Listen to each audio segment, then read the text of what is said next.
28 different teams. We are already in draft season.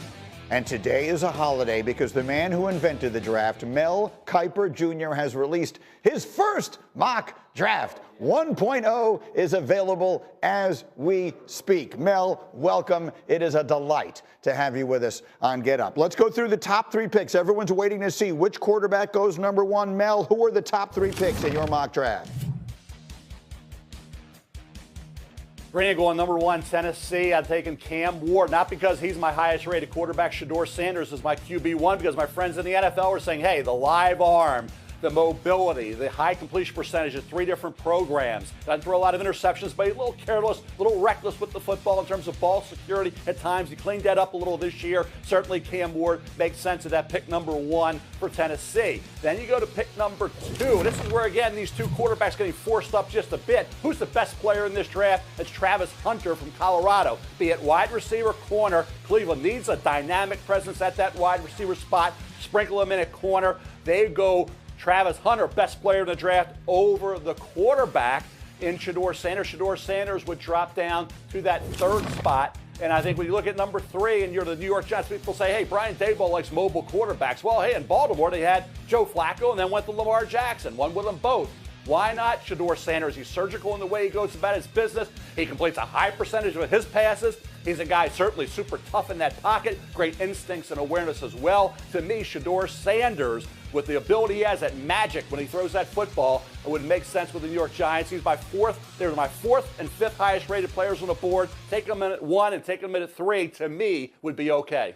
Meaning the quarterback. So let's just deal in Sanders for a minute here, Mel, because I do the all season long. Have been doing the First Draft podcast with you and Field, and I'll be back with you guys again right after the NFL playoffs.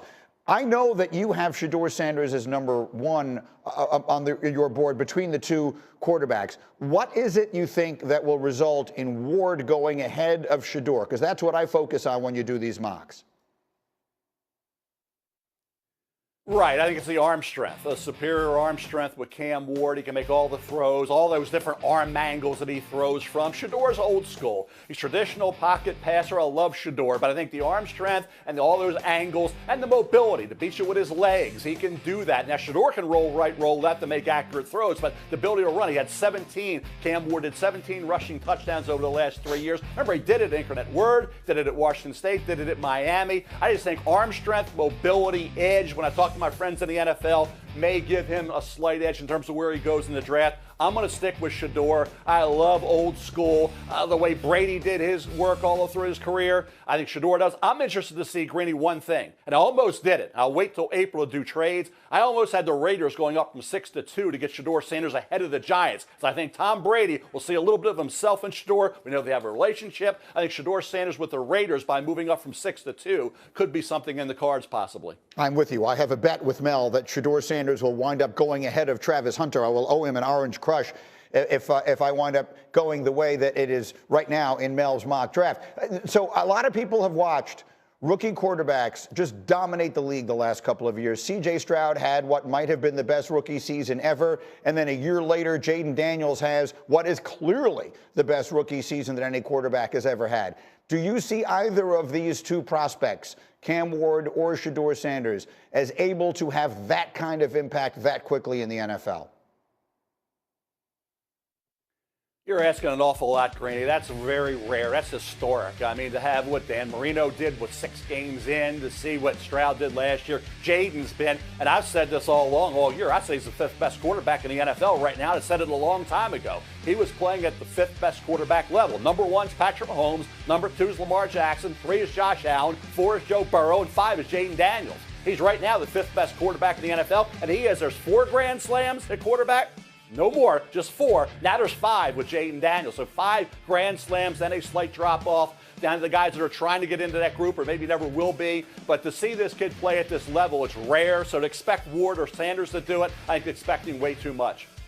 That's the beauty of Mel, is he will create his own topic all by himself and take it there, and it's better than anything that we had planned all along. All right, Mel, stay close by. We're going to have much more from you as we go. Can I bring this to the desk here? We're having Mel's delay is such that I just want to get a quick thought from these guys here, Cindy, before we go down there and do the receivers. So let's just, if the Giants drafting a quarterback in that spot. Do you see that possibility? The conversation will become, can they sit at 3 and take the quarterback, or is someone going to jump them? Do the Giants need to go up to number 2? Does someone else need to go up to number 2? Do the Browns take him at number 2? Right. I have said all along, I believe a quarterback will go 1 and a quarterback will go 2 in this draft. Yeah, I think you're absolutely right. I don't imagine that they'll allow that to happen because it's basic supply and demand.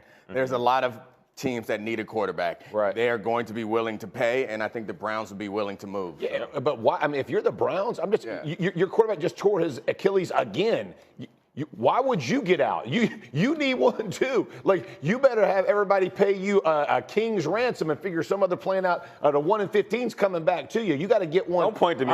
Well, I'm just saying. You know what I mean? I'm just saying back. You know, Don't we had point 18 at me years of success. and say 115. I mean, it's just a little different. But I'm saying, if you're the Browns, I ain't just giving Damn you one. hands to yourself. I can give you a very inexpensive option for Cleveland next year with a quarterback who has had success with Kevin Stefanski. He goes by the name of Kirk Cousins. Can he possibly resurrect it there in Cleveland? He could be like a Russell Wilson kind of deal. All his money still getting paid by Atlanta. Watch that happen. Watch the Browns trade out of number 2. Here we go. Time for the catchers of the weekend. Receive it. Let's go. Whoa! Receive it. Nice catch. This is Hawkins. Caught. Hawkins. What a spectacular catch. He guarded 2 people. Come on, man. He's getting yacked. This is my domain. Takes a pancake to the face. He receives it. This degree of difficulty is a 10 and might be the best catch of the entire NFL season. All right, this feature is called Receive It. Before it begins, Jeff wants to point something out on this photo. Receive it! Can you bring it in here a little? Hey, look, Hawk is like shocked he got the ball. Hold on. He's like, Textbook. You looking into the hands, Jeff. Okay, you look at it. Okay. I'm with you. All right. Yeah. Can I say I went 1 in 15? Let's not act like he didn't go 1 in 13 as a head coach. Oh, God! Can we address the elephant in the room? No. I couldn't play too. I can only coach him so much. If I could play, we'd be better, man. We're both at the top of the draft. All right, here we go. Let's get into receiving. Number 1, we got Puka Nacua Matata. This is a great catch, not only because it's just in itself a great catch, over the shoulder, on inbounds in the snow. The situation, this is them driving to win a football game. The previous play, Slay had broke it up, and he was feeling good. Puka Nacua is an incredible receiver. We know that. I think for me, these playoffs, it made it even more clear. Yeah. He's probably a top 5 in the league. Next up, Sam Laporta, tight end, Detroit Lions. I think we all had the same feeling when we saw this. This is going to be on Receive It, and it should be completely perpendicular, left-handed. He doesn't even need the right hand's assistance to bring it in. Watch this. Thought about it? No, I got it. Lands, touchdown. Special play for the big dog. Yes, it is. All right, let's go to number 1. His name is DeCorian Moore. All right, this might be, Lord have mercy, greatest football highlight in the history of the sport. To go up, make the Odell Beckham one-handed catch between 2 defenders, stay on his feet, break a tackle, and then run for a touchdown in a high school All-American game. This isn't just randos. These are all 4 and 5 stars. He wasn't done. The celebration. Not only will he be a top pick when his time comes. That's Travis Hunter. We almost lost maybe 2 future greatest football players to never see. Oh, my word. Travis Hunter almost tore both of his knees and almost killed a high school kid. I see you, Travis.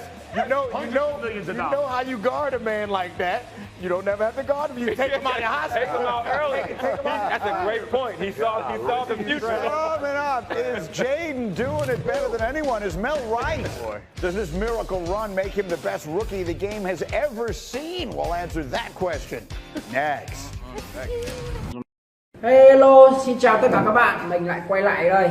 Video ngày hôm nay mình sẽ tô màu những sản phẩm này đây. Các bạn hãy